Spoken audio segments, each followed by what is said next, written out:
dette afsnit af mobbeofrene følger vi Torben, også kendt som Tykke Torben. På grund af sin størrelse har Torben tit brug for mad, hvilket hans venner synes er rigtig sjovt. Her ser vi Torbens første stop på sin madrejse. Man kan tydeligt høre vennernes kommentarer om Torbens udseende.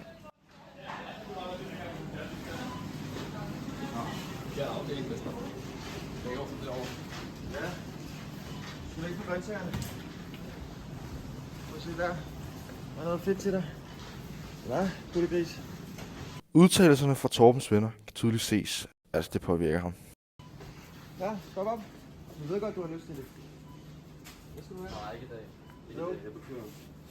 Hvor mange på kur, man til den mave? Det kan gå ud af mig. Du skal helt sixpack op på den. Også madmarked her i weekenden. Det er også lidt af. I stedet for at hjælpe Torben med at tabe sig, presser vennerne ham til at købe mere og mere. Ja, jeg skal i hvert fald 3 til. Ja. Kom her. Hvad er så tydeligt? Så herovre.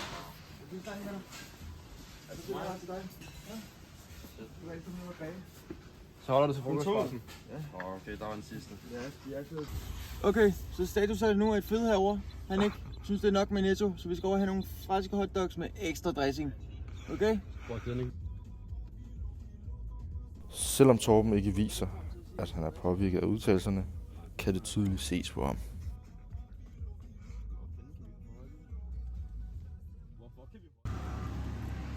Det er så fedt. Det er kraftedeme stærkt. Du kunne ikke holde dig fra den, eller hvad? Det er gode, mand. Torben har valgt at købe 2 franske hotdogs, men mærker presset fra sine venner og vælger derfor at give den ene til sin ven. Jeg har allerede igen. Jeg kunne ikke holde mig fra den.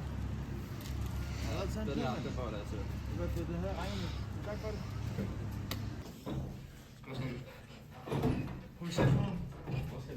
Han er så fed at trappen ved at falde sammen. Selv når Torben ikke er ude at købe mad, synes hans venner stadig, at det er rigtig sjovt at mobbe Torben. Får jeg klart den hele vejen? Kom nu, du er der næsten. Du er der næsten, Tykke.